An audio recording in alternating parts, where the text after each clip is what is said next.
Atención operador, programa número 5, ciclo La Radio va a la escuela, año 79.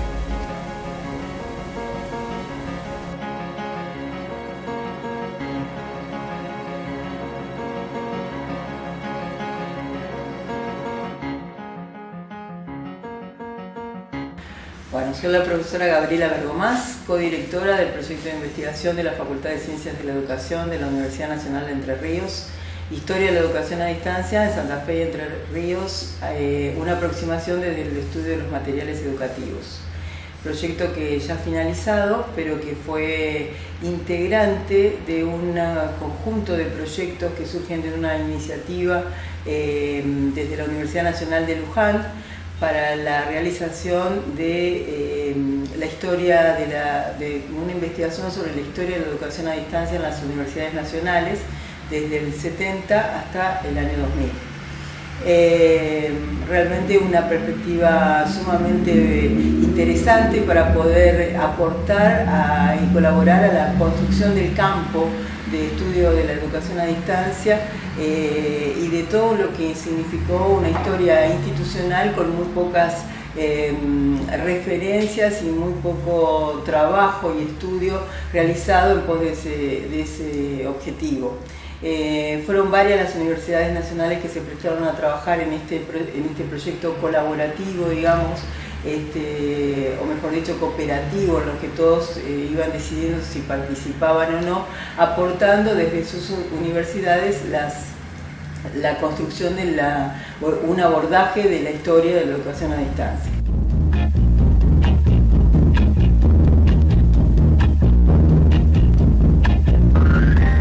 El Centro Provincial de Tecnología Educativa, dependiente del Ministerio de Educación y Cultura, presenta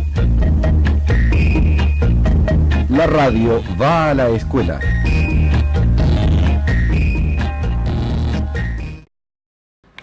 Bueno, la Radio va a la escuela fue un curso llevado adelante por el Centro de Tecnología Educativa de la provincia de Santa Fe.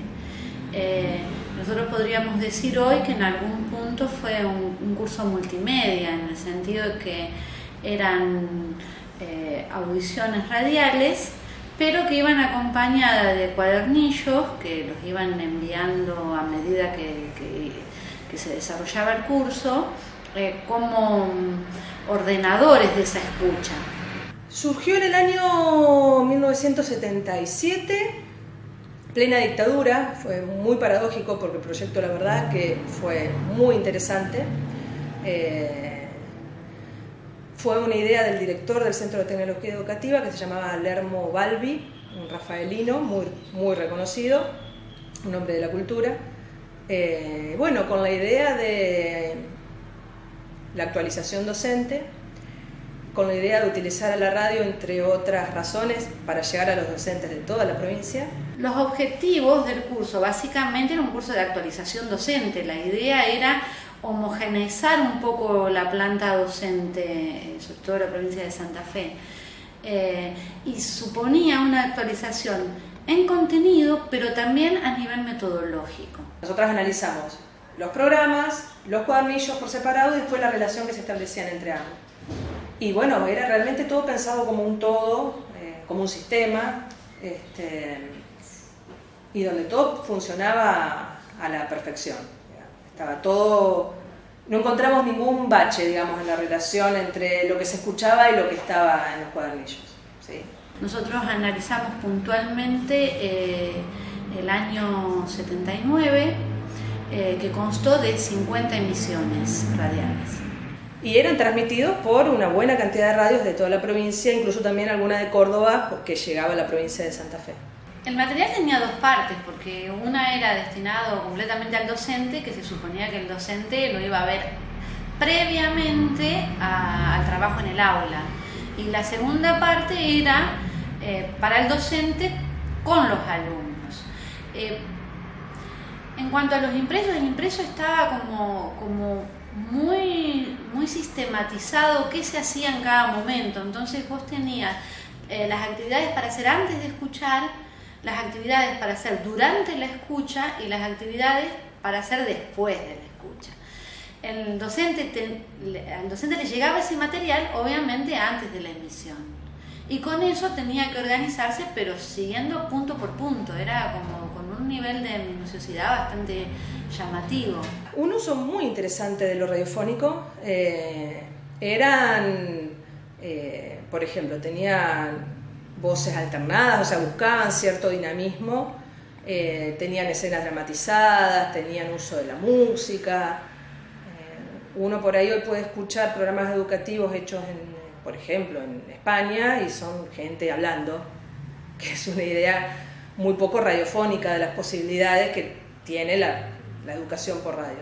Ellos no, tenían un muy buen manejo de lo radiofónico. Una de las cosas que a nosotros nos llamó la atención es que tenía que ver con que la gráfica, especialmente la estética de las ilustraciones, era muy infantil, como si hubiera sido una estética escolar, cuando en realidad el impreso no estaba destinado a los alumnos. El impreso estaba destinado al docente, porque era el plano a partir del cual iba a ser el desarrollo. Nos llamó la atención que en la fundamentación teórica se lo citaba Francisco Gutiérrez, el pedagogo, que había poemas de García Lorca, estamos hablando de plena dictadura, ¿no? De Javier Villafañe, que estaba exiliado, y del poeta Bustos, que estaba desaparecido ya a esa altura. Nos parecieron así como unos guiños, como una pequeña forma de resistencia frente a la dictadura. Hablemos bajito. Amalia va a comenzar con su clase. Chicos, ¿se acuerdan del cuento que leímos ayer? Sí, señorita, los sueños del sapo. Ah, eso es, muy bien, los sueños del sapo. ¿Les gustó, no es cierto? A ver, ¿quién se anima a contármelo rápidamente? Yo. A ver, Jorge, ¿querés contarnos el cuento? Sí, era la historia de un sapito que vivía en una huerta y una noche dijo que quería soñar que era árbol. Y entonces, esa noche soñó que era árbol. Y al otro día le contó el sueño a los otros Sapitos, muy bien, continúa. Sapitos. Ajá. Y después dijo que no le había gustado ser árbol. Otra vez dijo que quería soñar que era río. Y soñó eso. Y al día siguiente le contó a sus amigos el sueño. Pero al terminar, dijo que tampoco le había gustado ser río. Eso. Después quiso soñar que era... Ay, no me acuerdo. A ver, ¿quién lo ayuda? Era caballo. Ajá. Ah, sí. Y tampoco le gustó porque le pegaban. ¿Y soñó otras cosas? Sí, que era viento y bichito de luz.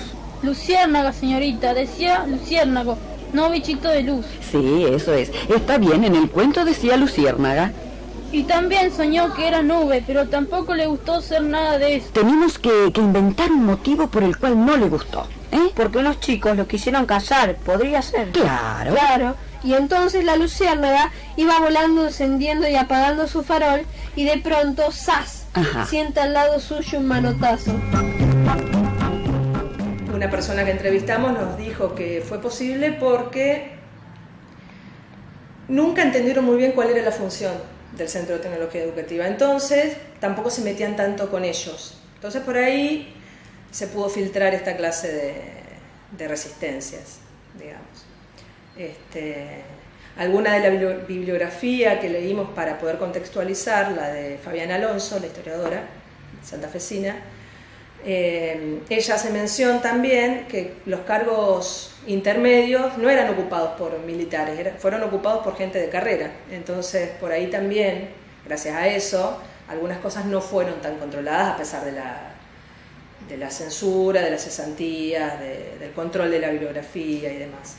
A ver, esto cuando yo dije antes una cosa, yo dije era multimedial en el sentido que había audio y había impreso. No era que había impreso, había correspondencia. Se nos mandaban por carta al docente. Entonces eso también tiene toda una impronta de un determinado tiempo, de una determinada distancia, de una relación entre lo que no es sincrónico, digamos, es distinto el tiempo del que está haciendo el envío al que lo recepciona. Después, por ejemplo, nos encontramos con cuestiones que se fueron modificando en el tiempo. Por ejemplo, en el comienzo de este ciclo del 79, siempre había un locutor masculino que era el que sabía y una locutora femenina que era la que no sabía y preguntaba.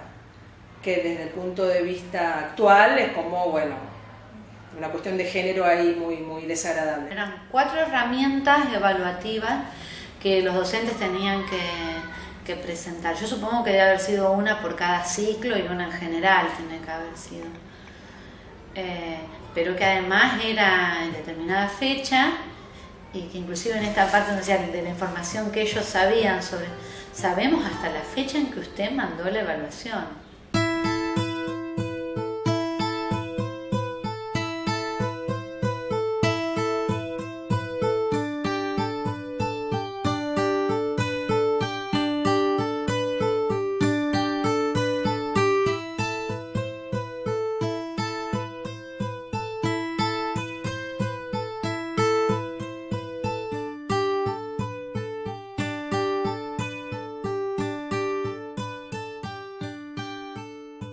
Lo interesante también de analizar desde el punto de vista de los contratos es ver qué lugar se le atribuye al oyente, digamos, qué lugar se atribuye al emisor, al oyente y la relación entre ambos, ¿no?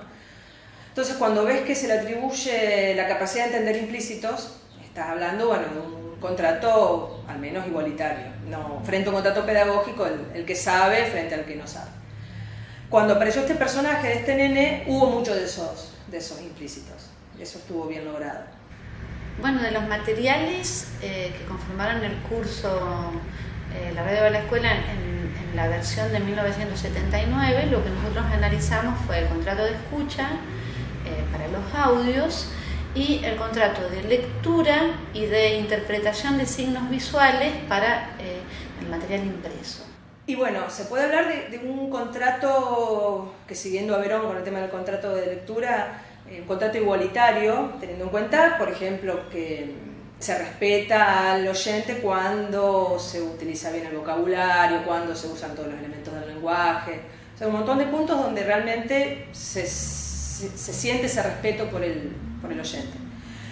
Pero también pasaban cosas como que, por ejemplo, los programas destinados a los docentes y los destinados a los chicos tenían exactamente la misma estética.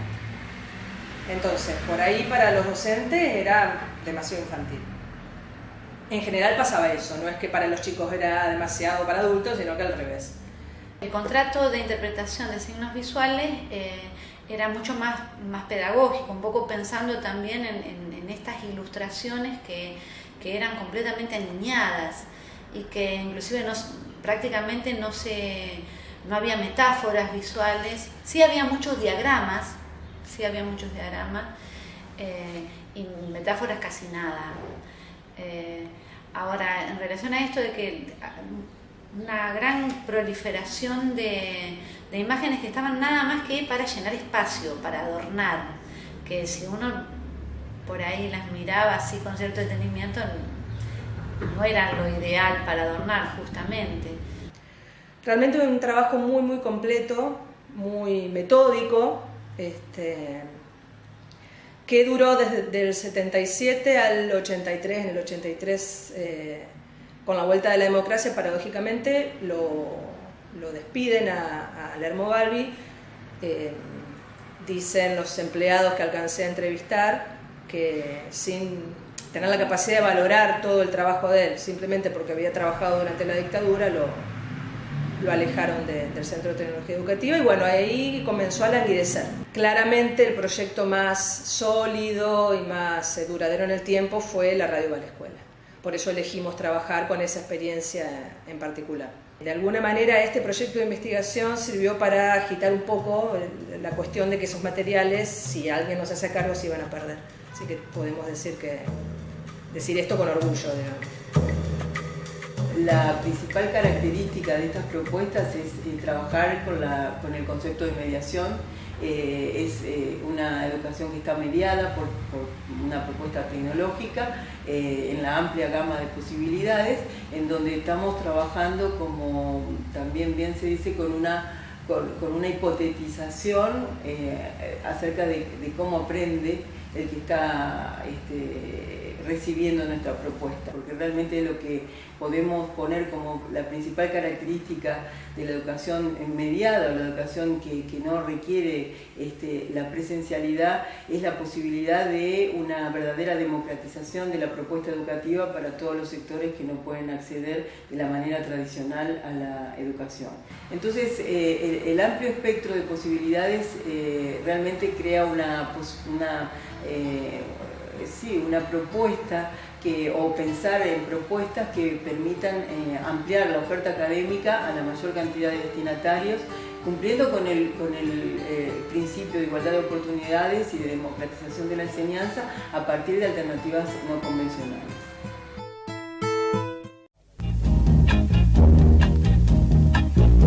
Esto ha sido todo por hoy. Nos encontraremos, colegas docentes, en la próxima audición. El Centro Provincial de Tecnología Educativa, dependiente del Ministerio de Educación y Cultura, presentó La radio va a la escuela.